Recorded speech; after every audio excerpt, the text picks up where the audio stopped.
আপুনি জানেনে শৰীৰত কোনটো ৰোগ থাকিলে গৰমৰ দিনতো ঠাণ্ডা অনুভৱ হয়? শৰীৰত কোনটো ৰোগ থাকিলে মানুহৰ দৃষ্টিশক্তি কমি যায়? তৰমুজ খালে কোনটো বেমাৰ দ্ৰুত নিৰাময় হয়?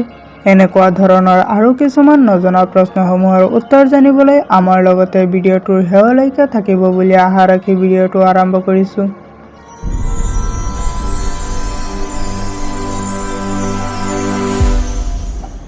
আজিৰ প্ৰথম প্ৰশ্নটো হৈছে মানুহৰ তেজৰ ৰং কিয় ক'লা হয়? অপশ্যনসমূহ হৈছে ক অক্সিজেনৰ বাবে, খ হিমোগ্লোবিনৰ বাবে, গ চিনিৰ বাবে, ঘ ফেটৰ বাবে।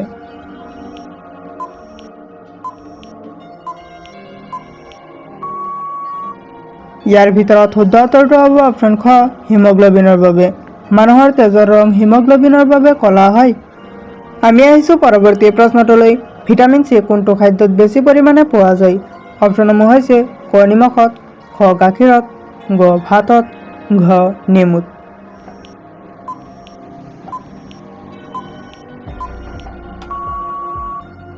ইয়াৰ ভিতৰত শুদ্ধ উত্তৰটো হ'ব অপশ্যন ঘ নেমুত। ভিটামিন চি নেমুত বেছি পৰিমাণে পোৱা যায়। আমি আহিছোঁ পৰৱৰ্তী প্ৰশ্নটোলৈ। প্ৰতিদিনে কি খালে মাংসপেশীৰ বিষ কমি যায়? অপশ্যনসমূহ হৈছে ক কণী, খ চাহ, গ ৰুটি, ঘ ভাত।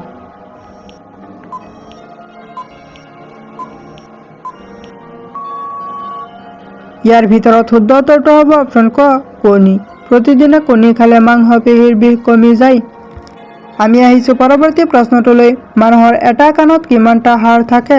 অপশ্যনসমূহ হৈছে ক এটা, খ দুটা, গ তিনিটা, ঘ এটাও নহয়।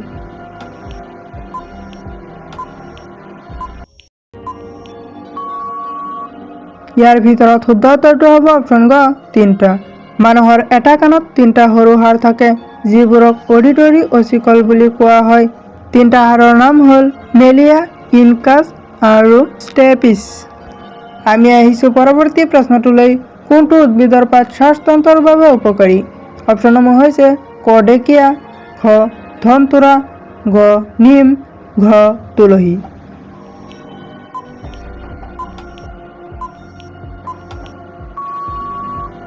ইয়াৰ ভিতৰত শুদ্ধ উত্তৰটো হ'ব অপশ্যন গ নিম।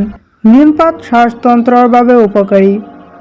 আমি আহিছোঁ পৰৱৰ্তী প্ৰশ্নটোলৈ। পিঁয়াজ খালে শৰীৰৰ কোনটো ৰোগ অতি সোনকালে আৰোগ্য হয়?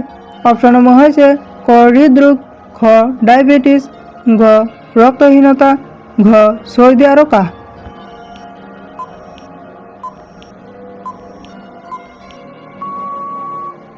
ইয়াৰ ভিতৰত শুদ্ধ উত্তৰটো হ'ব অপশ্যন ক আৰু ঘ হৃদৰোগ আৰু চৰ্দি আৰু কাহ। পিঁয়াজ খালে শৰীৰৰ হৃদৰোগ আৰু চৰ্দি আৰু কাহ ৰোগ অতি সোনকালে আৰোগ্য হয়। আমি আহিছোঁ পৰৱৰ্তী প্ৰশ্নটোলৈ। এজন প্ৰাপ্তবয়স্কৰ শৰীৰত কিমান গাঁঠি থাকে? অপশ্যনসমূহ হৈছে ক 360টা, খ 206টা, গ 153টা, ঘ 103টা।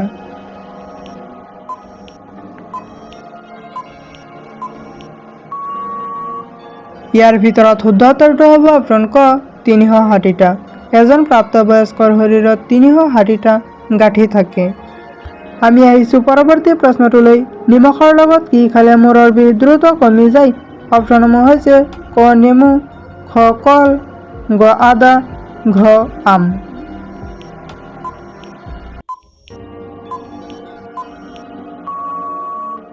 ইয়াৰ ভিতৰত শুদ্ধ উত্তৰটো হ'ব অপশ্যন গ আদা। নিমখৰ লগত আদা খালে মূৰৰ বিষ দ্ৰুত কমি যায়। আমি আহিছোঁ পৰৱৰ্তী প্ৰশ্নটোলৈ। কোনটো জীৱৰ পৰা 40 প্ৰকাৰ ঔষধ তৈয়াৰ কৰা হয়? অপশ্যনসমূহ হৈছে ক সাপ, খ বিচ্ছু, গ কেঁচু, ঘ ভেকুলী।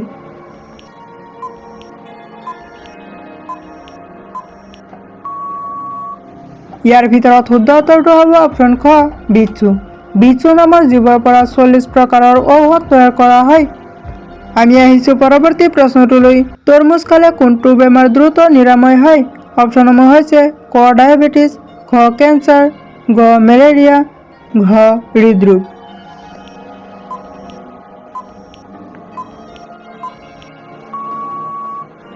ইয়াৰ ভিতৰত শুদ্ধ উত্তৰটো হ'ব অপশ্যন ঘ হৃদৰোগ।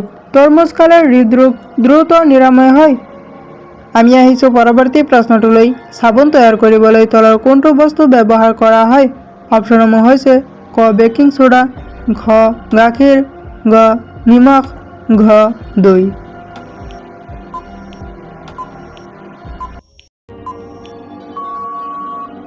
ইয়াৰ ভিতৰত শুদ্ধ উত্তৰটো হ'ব অপশ্যন ক বেকিং সোডা।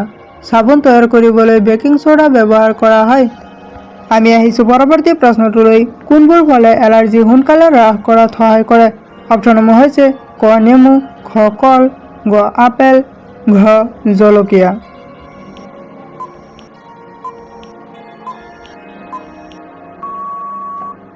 ইয়াৰ ভিতৰত শুদ্ধ উত্তৰটো হ'ব অপশ্যন ক নেমু। নেমু খালে এলাৰ্জি সোনকালে হ্ৰাস কৰাত সহায় কৰে। আমি আহিছোঁ পৰৱৰ্তী প্ৰশ্নটোলৈ। কোনটো খাদ্য নিয়মিতভাৱে খালে চুলি সৰা কমি যায়? অপশ্যনসমূহ হৈছে ক মাংস, খ কণী, গ কল, ঘ কেঁচা জলকীয়া।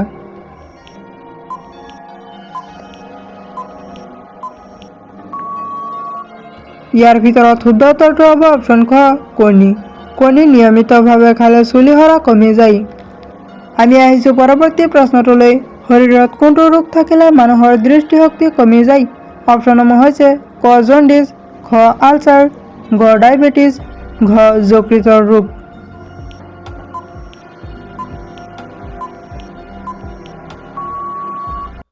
ইয়াৰ ভিতৰত শুদ্ধ উত্তৰটো হ'ব অপশ্যন গ ডায়েবেটিছ।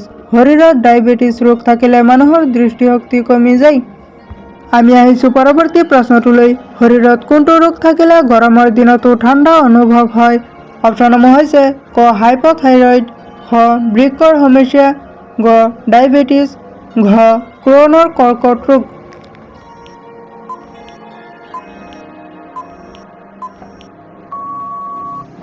ইয়াৰ ভিতৰত শুদ্ধ উত্তৰটো হ'ব অপশ্যন ক হাইপথথাইৰয়ড। শৰীৰত হাইপথথাইৰয়ড ৰোগ থাকিলে গৰমৰ দিনতো ঠাণ্ডা অনুভৱ হয়।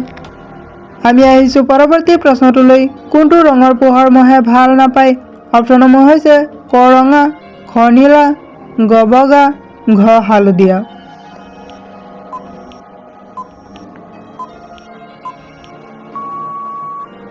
ইয়াৰ ভিতৰত শুদ্ধ উত্তৰটো হ'ব অপশ্যন ঘ হালধীয়া। হালধীয়া ৰঙৰ পোহৰ মহে ভাল নাপায়।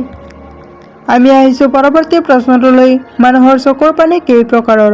অপশ্যনসমূহ হৈছে ক 1 প্ৰকাৰৰ, খ 3 প্ৰকাৰৰ, গ 5 প্ৰকাৰৰ, ঘ 9 প্ৰকাৰৰ।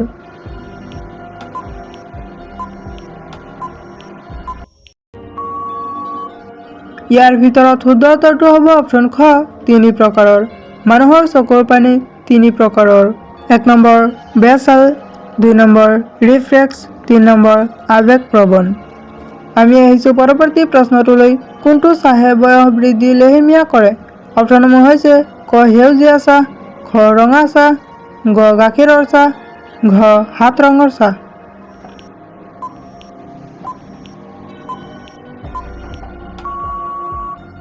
ইয়াৰ ভিতৰত শুদ্ধ উত্তৰটো হ'ব অপশ্যন ক সেউজীয়া চাহ। সেউজীয়া চাহে বয়স বৃদ্ধি লেহেমীয়া কৰে। আমি আহিছোঁ পৰৱৰ্তী প্ৰশ্নটোলৈ। নিয়মিতভাৱে কি খালে আমাৰ যকৃত সুস্থ থাকে? অপশ্যনসমূহ হৈছে ক মৌ, খ মাখন, গ দৈ, ঘ গ্ৰীণ টি।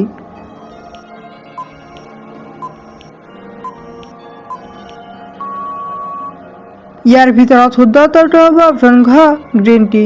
নিয়মিতভাৱে গ্ৰীণ টি খালে আমাৰ যকৃত সুস্থ থাকে। আজিৰ একেবাৰে শেষৰ প্ৰশ্ন আৰু একেবাৰে সহজ প্ৰশ্ন। এই প্ৰশ্নটো হৈছে কোনটো ভিটামিন সূৰ্যৰ পোহৰৰ পৰা পোৱা যায়? অপশ্যনসমূহ হৈছে ক ভিটামিন কে, খ ভিটামিন ডি, গ ভিটামিন ই, ঘ ভিটামিন বি।